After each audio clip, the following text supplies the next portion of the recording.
Hey guys, this is Mystic. Welcome back to my channel. Thank you so much for joining me.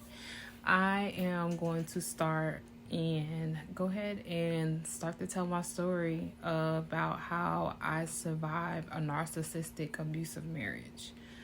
Where do you begin? Let's begin on who am I? My name is Mystic. Well, at least that's what everybody calls me because I'm very mysterious. And you'll find out why later. But I did go through a period of time where I was not your average young adult.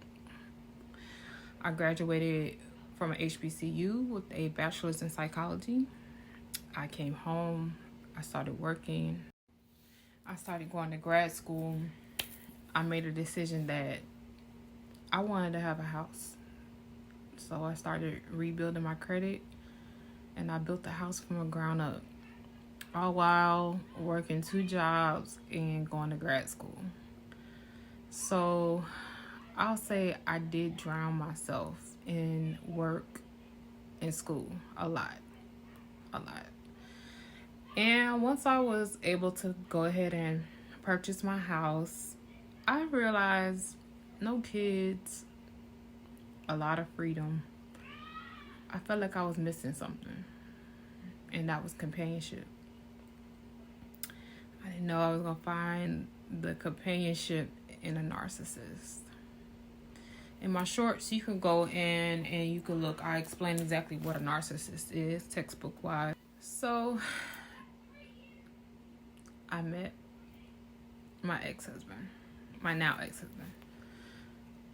I had my own house, cars, just single, living it up. I meet this guy. I think he's wonderful. We start to bond. We started a bond over trauma. We started expressing different traumas that we went through as kids, and that formed a bond. When I met him, he was in a rough part of his life. He told me that he had just went through a lot of things, and I'm not going to display his name for his safety and my safety. You would think that I wouldn't care, but I still have. And we also have a child together. So even though we don't talk, I don't speak to him, I don't see him, don't care anything about him in that sense, I still have a child with him, so I will keep everything private in that nature to protect me and my child. My relationship with him went rather fast. I'll call him LB. It went rather fast. He would come over and stay with me on the weekends. And throughout our relationship, I found out that I was pregnant. And I was very excited. I did everything I thought was right. I went to school. I went to grad school. I had my own house. I had everything. I broke many generational curses at a young age in my family. So once I found out I was pregnant, he did go ahead and move in with me. My parents had met him when I went to go pick him up so that we could move in together. His whole family was having a party, and I wound up meeting most of his family. I'll say then that I did not feel comfortable around them, so I didn't stay. I literally picked him up and we went back to my home, and I thought that we were going to start building a life from there. He literally came with a book bag and a flat screen, a 70-inch flat screen TV. Red flag, but I didn't pay attention. I loved him, so I didn't care about that at that time. As our relationship started to progress, I was very nervous about being pregnant. Red flag, didn't pay attention to that at all. Didn't care because I loved him. As the pregnancy started progressing, I was like, oh yeah, I told my dad I'm pregnant, and he wound up telling my dad. I didn't think he was going to do it. He told my dad, and my dad was just looking like, you better take care of my baby. And that was it. One day I woke up and I was not feeling well. I just went downstairs and I laid on the couch all day, and then I kept like cramping. My stomach was hurting really bad, and I noticed that I started bleeding. I didn't want to say anything to him, didn't worry him. So I kind of laid there and I hoped that it would stop. It didn't. It got worse. So the next day, him and my mom had to rush me to the hospital. And they kept saying, you know, you're experiencing a spontaneous miscarriage. I was about 8 to 10 weeks along. I was devastated. But while we were in the hospital, the doctor just kept saying, don't worry, we can save the baby, And I'm like, there can possibly be no baby with all of this blood that I'm seeing and all the pain that I'm feeling. And we left the hospital. My grandmother got sick and passed away the next day. As I was going through that trauma and hurt from losing my baby to my grandma all at one time, I just couldn't process it. I couldn't process it all. So after my grandma's funeral, I had to go in for a checkup to make sure that everything was okay. And lo and behold, once I got to the OBGYN, they took another pregnancy test and it came back faintly positive. This was about 2 weeks after I experienced the miscarriage. So I'm thinking, like, what do y'all mean that I'm still pregnant? And they just kept saying you're still pregnant. So you have to come in every day to get your blood work done to see if your HCG levels are going up. And I'm like, okay. And my HCG levels were going up.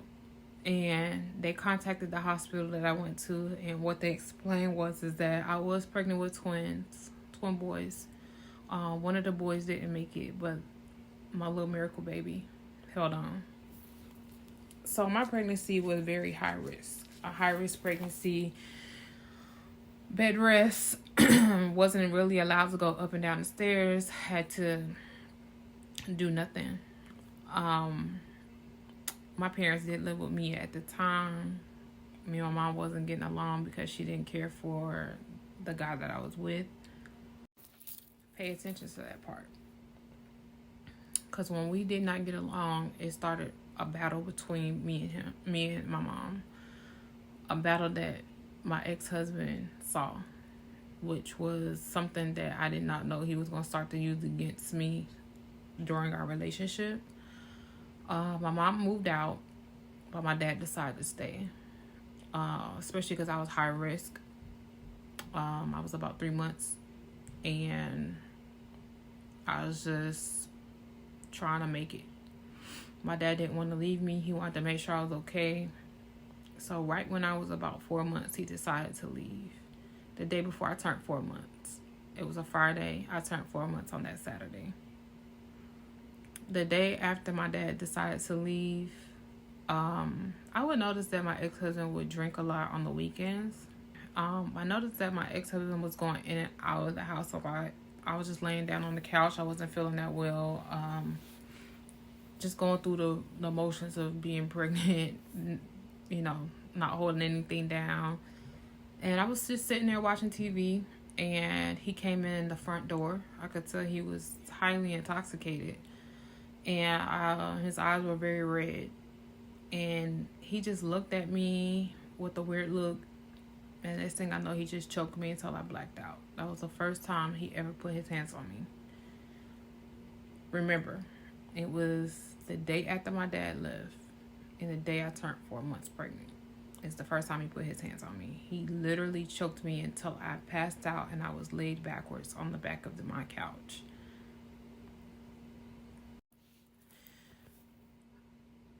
I didn't know how at that time, but I literally was seeing myself laid backwards, lifeless, on the couch, just laying backwards. Like, I literally was looking at myself laid backwards. I literally saw him step over me like I wasn't nothing, like I wasn't pregnant with his son, and walk out the back door to smoke a cigarette.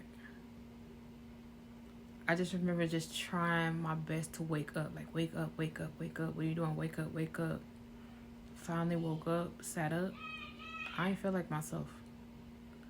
I got an item out of my closet. I stood behind that back door. As soon as he walked in the door, I hit him in the face. And I told him, don't ever put your hands on me again. And turn around and walk out my house. And have whoever gonna come pick you up, and stop bleeding on my floor. And that's how it started. That's how it started. And I'm gonna end the first part here. And I'm gonna go ahead into part 2. And that will go into how the abuse went in my life. Thank you so much for watching. I hope you continue to watch the series. Remember to like, share, and subscribe. And click that notification bell so that you can get notifications on when I do upload. I thank you so much. And have a blessed day.